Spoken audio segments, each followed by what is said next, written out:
What's up guys, welcome back to Deck Tech for Decks, and today we are doing a Precon upgrade on the Precon growing threats. Now I will be honest though, I think they left out the growing part and just included threats because they literally threw 9 to 10 drops in this Orzhov deck, which is honestly insane and takes balls. Now they did throw in like 14 ramp cards, but the deck is severely lacking in card draw. So you're gonna play your hand out and not draw cards, and maybe there's a 9 drop stuck in your hand forever. So we're gonna fix that a little bit. We're gonna back off on the 9 drops because honestly that's kind of insanity, and then we're gonna add in the card draw. That way this deck will function. Additionally, we're just gonna put in some value artifacts that we can cast. That way we're incubating. I also couldn't help to notice that they also just ignored the growing part, right? This guy proliferates. There's tons of artifacts that can abuse that. Additionally, this way we're just casting those small artifact creatures like I said earlier, and then we're going to slowly proliferate our board state, making them massive over time. Now, we can do that pretty fast because this guy is a proliferate machine. So let's get into these Precon upgrades. Workshop Assistant. Cards like this are kind of how I envisioned the deck, right? Now we're sacrificing our artifacts to get value, and then those artifacts bring more artifact cards to our hand so that we can cast them again, getting more value. Additionally, we do run Mirror Retriever and Junk Diver as well for some really good consistency. Now, if we get one of these into our graveyard and one of these into our hand, we can loop them pretty good, creating some massive board states and consistently getting those incubation tokens. Additionally, we do have Ashnod's Altar in the deck now, so we can sack these guys to Ashnod's Altar to basically be casting them for 1 mana, and then we create a whole board of incubation tokens.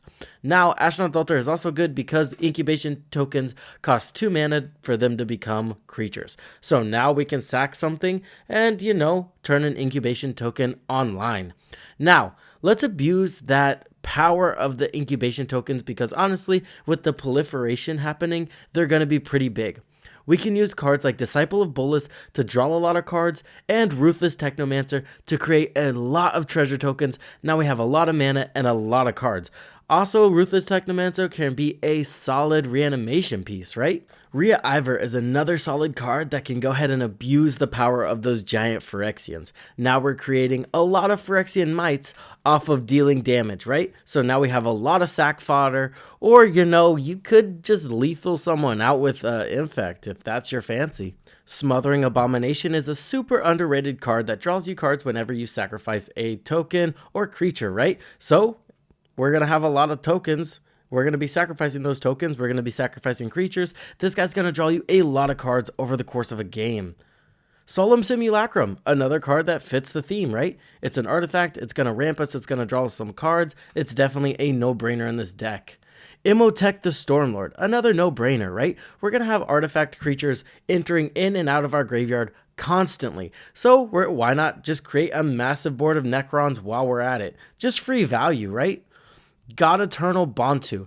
This guy looks like a one-off, but he's not really, because we're going to go ahead and use him, draw a bunch of cards, and then we can sacrifice him. He's going to go back into our library, third from the top, and we'll draw him later, once we run out of the cards in our hand. He's a perfect repeatable card source that I think people might overlook a little bit. Canoptic Spider. This one's solid too, right? We're casting artifact creatures. Why not draw cards whenever we cast those artifact creatures? Now, I promised proliferation shenanigans, so let's get into it. Cooling DS. Not really good on its own, right? But when you start proliferating those counters, this can draw you a ton of cards. Additionally, we do have a lot of ways to get this back from our graveyard. So this is a repeatable source of card draw. Norn's Wellspring, another one that's not terrible, and I like it in aristocrat strategies, but the fact that we can proliferate those oil counters just make this even better. So now you sacrifice 1 creature, and you're going to get 2 oil counters because when you sacrifice a Phyrexian, you get to proliferate. Next up, Astral Cornucopia, another solid card, right? Cast this for X equaling 1 for 3 mana, and then you can just proliferate it and just start tapping it for more and more mana. Everflowing Chalice is going to do exactly the same thing, and cards like this are why Commander is so fun. You get to use unique cards that you normally don't get to play with, and I kind of think it's fun that we're going to be creating a lot of mana in an Orzhov deck. Let's take a look at this battle card, Invasion of New Capenna. At first, on its front, it's removal, so that's solid.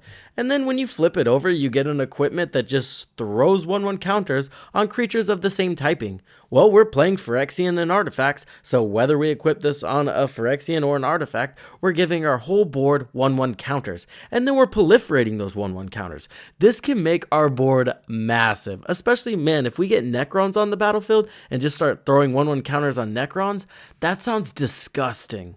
Retribution of the Ancients, a solid way to abuse those 1/1 counters we're putting on everything, right? Now we can take them off and remove any of our opponent's creatures. Notably, even if they have indestructible, we can bring their power to 0 and they'll destroy themselves.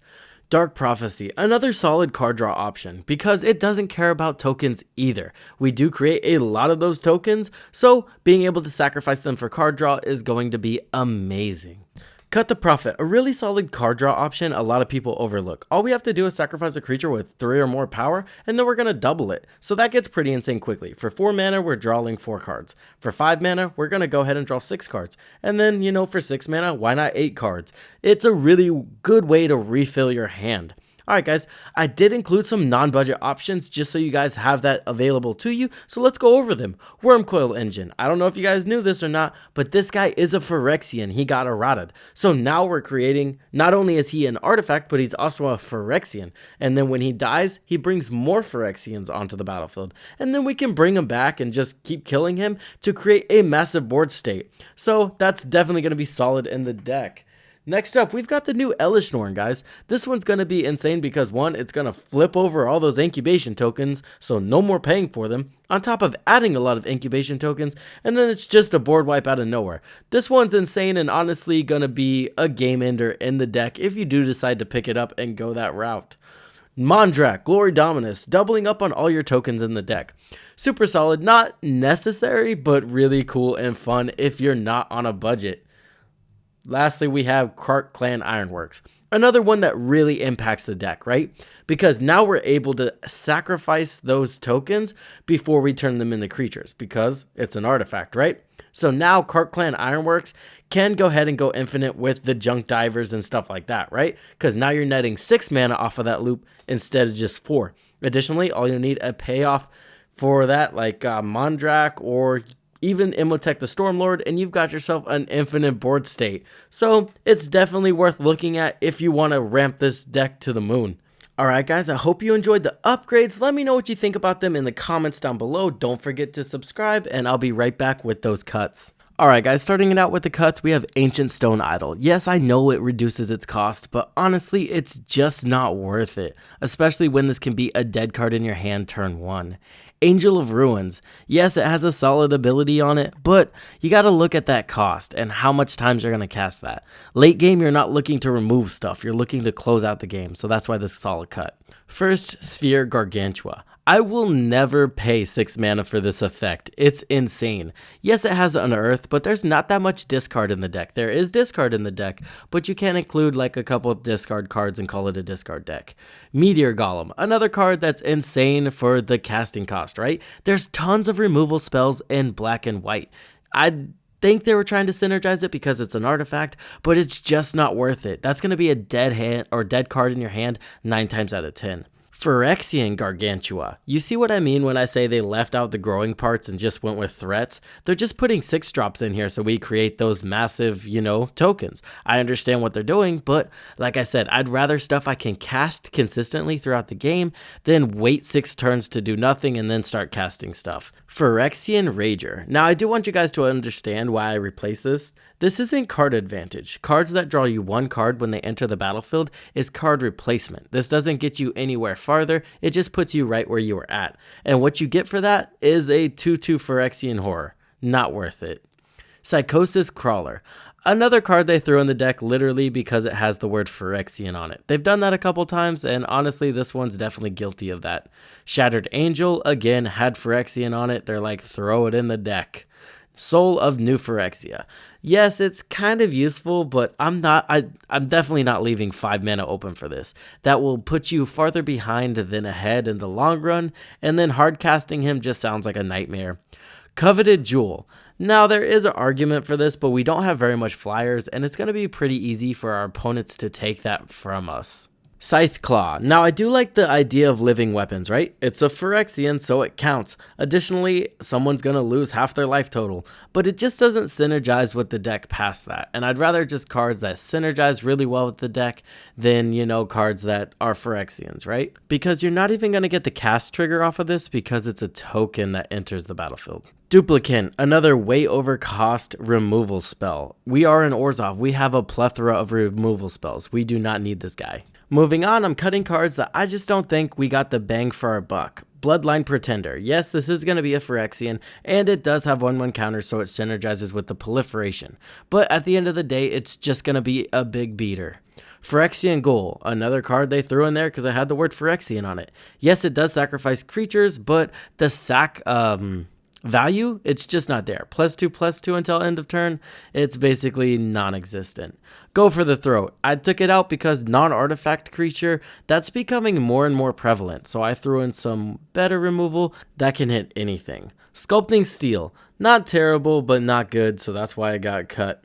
Blade Splicer, and Master Splicer. Now, they're Phyrexians, but besides that, they don't really synergize with the deck. Yes, they do bring in artifacts, but again, we're casting our own artifacts to create our own Phyrexians, and then we're trying to proliferate those Phyrexians to the moon. So if it's not a Power Matters cards or it doesn't care about proliferation, we really don't need it in the deck because our commander creates the Phyrexians we need. Orzhov Locket and Commander Sphere solid cut because I think there's just better ramp cards.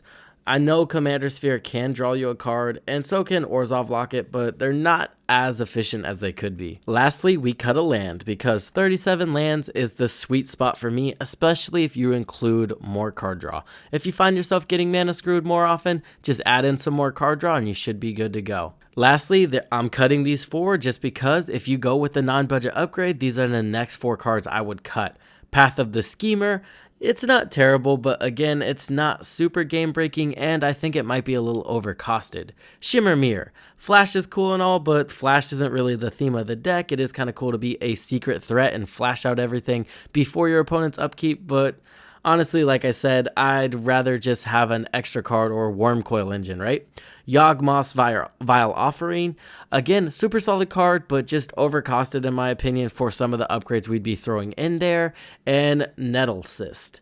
Another card that's not terrible in the deck, but honestly, you can do a lot more with it. Cut and adding in a Mondrak, right? Alright guys, that's going to do it for the ads and cuts. I did already do Tinker Time, so if you want another upgrade guide, go ahead and check that out. And as always guys, I hope this helped you in your deck building endeavors. I'll see you in the next one.